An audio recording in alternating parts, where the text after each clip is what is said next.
Not everyone will get it, but the right ones will. Destroy All Neighbors is a Shudder original directed by John Forbes. I love Forbes magazine. They do tremendous pieces, peeling back the curtain and showing the seedy underbelly of so many... Oh wait, John Forbes is a filmmaker. That's good too. He's done shorts and other projects. Check out his IMDb page for the full list of his work. And this involved 3 writers. Yes, it took 3 people to write Destroy All Neighbors, which has nothing to do with Destroy All Humans, which was a video game that came out a number of years ago. It wasn't a very good video game, but it has nothing to do with this. You have Mike Benner, who's done television. You have Charles A. Piper, not Pipper. Pippered eggs. Oh, Pipper, pickled peppers. No, not Pipper, who was in The Final Sacrifice as a character. Anybody remembers that movie? Oh boy, oh boy. And also Jared Logan. Logan, how's the run going? Thankfully, he got away from doing the Late Late Show with James Corden because James Corden's a goddamn unfunny motherfucking douchebag that never deserved any time in Hollywood. Seriously, read up about James Corden, and if you can stomach James Corden for more than 5 goddamn minutes, you are better than me. I somehow managed to put up with the prom that he was in, but the rest of the cast was a whole lot better than James Corden could ever hope to be. That being said, I'm glad that somebody who wrote for that show is getting work. That's always a good thing. Keep on living your dreams. It's not as hard as it may seem. You may have to work to get the creed. On your hopes you must lean. Yeah, save the Last Dance reference. Fuck the world right there. No Julia Stiles in this movie. More in the pity. The main character is William, played by Jonah Ray, who was the host of the more recent episodes of MST3K, you know, following in the footsteps of Joel and Mike. I want to say right now that I think Jonah got a raw deal that he certainly tried to be an amalgamation of Joel and Mike and also kind of create his own thing. And the MST3K relaunch was met with, I guess, some pushback, even though I think some of the movies were fine. Sometimes they were firing too many jokes and not letting enough jokes breathe. Gee, Destroy All Neighbors is kind of, following the same goddamn lead. And then also not having enough jokes to necessarily work. Okay, I'm kind of tipping my hands at how I felt about this. Alex Winter is a loud, boisterous, troll-like neighbor named Vlad. Literally, with how they did the makeup on him, he looks like an actual troll. Troll in the apartment complex. He's very, very loud. He seems to be from Prog, Prague, not to be confused with Prog Rock, which is a theme of William's life. He's trying to create the perfect Prog Rock album. There's a guy named Swig Christian Anderson, who did who did bass for a group called Dawn Dimension, as somebody that absolutely influences him. He watches him on his phone. He goes to work at a studio, and he has a very loud neighbor. He also has a really, really gorgeous girlfriend named Emily, Karen Diol, who is, my God, she's beautiful. Good God, she's beautiful. Apparently a comedian also. And yeah, you have a few other characters in this, including Randy Heller, who plays Eleanor Prescott, who is the building engineer, so to speak, or manager. And you have Scotty, played by Thomas Lennon. You have other people in this you may recognize, but basically it is a throwback to 80s, trauma-type comedies with practical effects and gore and some weird camera shots and everything. And it tries to be a throwback and also be funny. And it does none of those things. I fully recognize that this movie will not be for everybody, and I can certainly see there being an audience for this, but this is heaping stuff from very bad things and other movies that did it better, and ended up just basically making an 85-minute slog that doesn't work on any level. I don't think that Jonah is necessarily cut out for stuff like this, and while he has an endearing quality to him, this was not good. The 3 writers involved in this basically just must have been going to war to write the most unfunny jokes, because it seemed like each one was trying to top the other, or maybe they all took breaks and just let an AI program that was on the fritz write the jokes, because I don't see what was funny about this. I do not see what was funny about this at all. The promise of a blood-soaked practical effect horror comedy sounds nice, and the setting is okay, but it just ends up basically tripping over its own goddamn feet, shattering its goddamn legs like it's Carrie Strug trying to do that final push at the Olympics. God, I'm so goddamn old because I think I was 15 years old when that happened. Yeah. After one unfortunate series of circus pants happens, and more and more and more circumstances keep popping up And yeah, William keeps digging himself a hole that he just can't get out of. This movie should have been put in a hole that it couldn't have gotten out of. It was not good. It was not funny. It was a short film concept that basically was like a situational comedy if you took the comedy and just replaced situational with situational. And that is about the level of humor that I'm going to put towards this movie. I pretty much hated this. And I gave it a chance before I realized, yeah, this isn't really working for me. It's like an unfunny MST3K episode.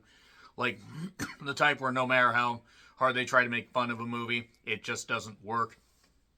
Rock and roll is about being on time, except no, it's not. There's all this stuff about, oh, William is self-centered and wants to finish his album and doesn't realize he has an extremely hot girlfriend that will do anything for him and is very, very devoted to him. But then eventually, you know, like anybody might realize, hey, wait, this isn't exactly the healthiest relationship. And yeah, he just wants to finish the album and all this. And it's not funny. It's not funny at all.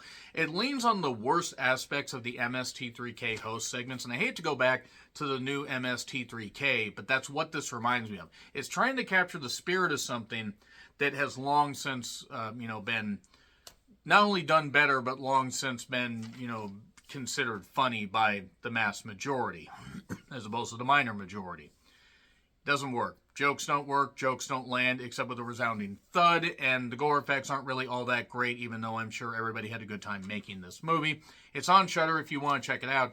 But yeah, I can't necessarily recommend this. In fact, I pretty much hated it. I pretty much hated this movie. If you have a Shudder account, check it out. Anyway, 3, 2, 1, and spoilers.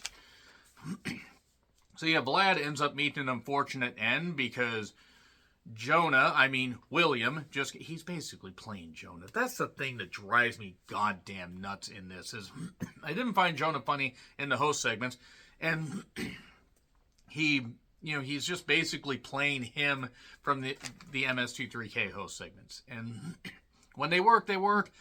When they don't, they really, really don't. Vlad is noisy, very, very over-the-top, comically noisy, plays his music. William can't finish his album. He eventually gets fired from his job because there's a guy, basically that wants his entire name mentioned. Bang Jansen, basically, they might as well just call him that. I'm sorry, this just did not work. And also, this sway guy that he's listening to on the phone, and watching on the phone, basically ends up kind of, taking over and narrating his life. It's like all these voices are in his head because of something he did. He accidentally, after confronting Vlad, ends up causing his inadvertent death. He gets impaled on somebody, or gets impaled on a pole, and swings a cinder block that was used as part of a workout weight into his head, and his head gets knocked off. But that's not the end of this, because Vlad's corpse keeps haunting him, as well as other corpses, because there was Eleanor, who ends up electrocuting herself on accident because Jonah Yim, I really need to workshop that, decided to show her how to do some electrical stuff because she was too cheap to buy an electrician. She ends up eventually electrocuting herself in hilarious fashion, I guess. It's like if they tried to be Evil Dead, except it was like, the worst Evil Dead, i.e. the 2013 one, except I will take that over Destroy All Neighbors. And not all the neighbors are destroyed. Granted, there's only about 5 people in this apartment building, but nevertheless. So, yeah, Vlad being a troll-like person had to have been just some kind of joke. The Prog rock theme keeps getting worked to death. There's a homeless guy that it turns out actually was this Swig Anderson guy. And no wonder, he was kind of just, no wonder Jonah William decided, I think something's a little bit wrong with this guy. Like, I gave you a croissant once, man, and now you're begging for this stuff. What happened to the guy? We don't know. He might have just ended up falling on hard times, as we all do, and there's nothing wrong with that, and that really shouldn't be played for laughs, quite frankly. But then Swig basically narrates this thing where you have to go get this, this sodium compound, you have to get this, saw, and you have to get this adapter. And now that you've got all your stuff, you can go to work. And remember, have fun. I wish that I had fun watching this, but I didn't. This was agonizing and unfunny. So, After the homeless guy gets run over, now his corpse is haunting him as well. Or him, too many pronouns, pal, sorry, Vince McMahon. Haunting Jonah William. And Vlad is haunting him. Emily decides to leave him. God, this is so shit and unfunny is what I wrote down. I'm glad everybody got work, but Jesus goddamn Christ. If this was the draft they went with, I'd hate to see the other drafts they decided to not go with. So, yeah, Vlad's body parts coming back to life. And look, I mean, the budget was low, so I'm going to ignore the fact that some of the special effects weren't all that great. They weren't all that great, though, just want to say. And yeah, Caleb Bang Jansen was the name. I had to write it down in my notes because the characters were so memorable that I had to write them down. Who thought this shit was funny? Genuinely, who thought this shit was funny? If you got a Shudder account, I'm not saying don't watch it, but don't expect much. Really don't expect much. It's easily one of the worst films of the year to me. And we are only on January 12th. So there's a guy named Philip that has an emotional support pig. The pig was the best character, most fleshed out character in this, literally. And this guy Philip ends up getting a record stuck in his throat because he ends up breaking a bunch of Jonah Williams' shit. And, more people end up dead. Jonah William ends up in jail. He's got a lawyer. The lawyer says, hey, wait a second, they found no bodies, so what happened? Oh, the pig ate the evidence. That was a big pig. I don't know if it would have been able to eat that many bodies, but you know what, whatever, let's just ignore that fact. Let's just ignore all logic. Just like I want to ignore, destroy all neighbors. Eleanor is still alive. Her corpse, her burnt, mangled corpse, encourages him to finish the album, so he does. All the bodies are there to do all this stuff and create this album.